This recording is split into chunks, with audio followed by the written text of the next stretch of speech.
तशद्दुद और लाठीचार्ज, वो भी असातिज़ा पर जो हमारे मुस्तकबिल के मेहमार तैयार करते हैं। पंजाब में कौमाए गए कॉलेजों की डी नेशनलाइजेशन और सरकारी कॉलेजों की खुद मुख्तारी के फैसले से असातिज़ा, तलबा और वालिदैन में बेचैनी फैल गई है। इस सिलसिले में असातिज़ा और तलबा एहतजाज कर रहे हैं।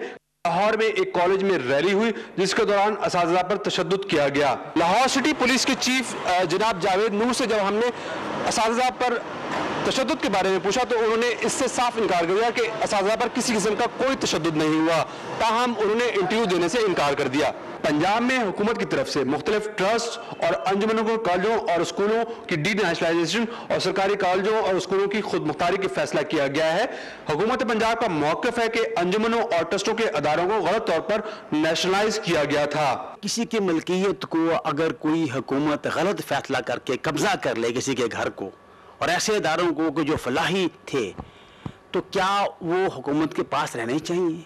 उनकी प्रॉपर्टी थी, उनकी प्रॉपर्टी को सुप्रीम कोर्ट ने कहा है कि उनकी मिल्कियत थी, वो अच्छे तरीके से चला रहे थे, और हमने खामखा को सन 72 में उनको अपने कब्जे में ले लिया। न्याय के अदारे जो उन लोगों के शो कर रहे हैं कि जिनकी ये मिल्कियत नहीं है, जबकि ये सारे अदारे गवर्नमेंट की अपनी मिल्कियत है और ये लोगों के चंदे से बने थे और पब्लिक की प्रॉपर्टी थी। अब कोई ऐसे ही खुद साख्ता किस्म के लोगों को खड़ा करके उनको मालिक बनाकर ये उनको देना चाहते हैं। इस फैसले से वालिदैन और तलबा में बेचैनी पाई जाती है और उनका ख्याल है कि इस महंगाई के दौर में तालीम मजीद महंगी हो जाएगी।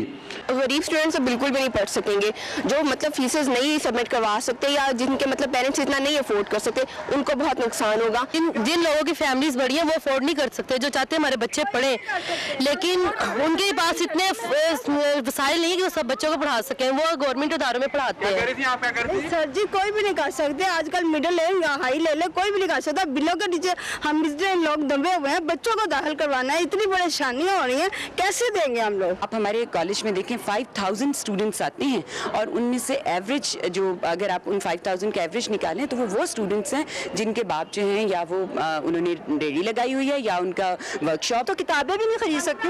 हमने बुक बैंक बनाया जिससे स्टूडेंट्स को हम बुक्स देते हैं कॉलेज के अंदर जी, और हम खुद उनको चुपके चुपके उनकी मदद करते हैं। कोई कानून तो नहीं बना रहे ये जी कानून बना दिया है हमने कि आप इतने रुपए से ज़्यादा फीस ना लें।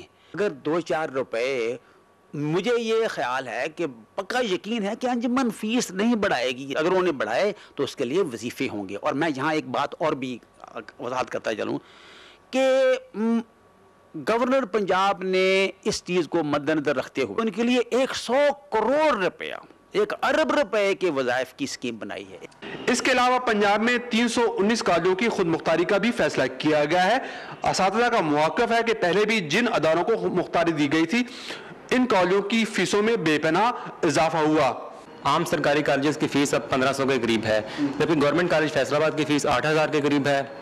गवर्नमेंट कॉलेज लाहौर की फीस तकरीबन 29,000 रुपये है। कनेड कॉलेज की फीस 40,000 तक पहुंच गई है। लाहौर कॉलेज की फीस 27,000 रुपये है, जबकि क्वीन मैरी कॉलेज में 14,000 रुपये सालाना फीस ली जाती है। इन फीसों के इजाफे से बहुत से मुतवस्सित तबके के तालिब इल्म जो मेहनती और लायक होने के बावजूद इन अदारों में एडमिशन नहीं ले सकते। फैसलाबाद के 13 कॉलेजों को खुद मुख्तारी दे दी गई है और उनके बोर्ड ऑफ डायरेक्टर्स बना दिए गए हैं, जिनमें ज्यादातर ताजिर पेशा अफराद शामिल हैं। असमतुल्लाह नियाज़ी, पाकिस्तान टेलीविजन न्यूज़, लाहौर।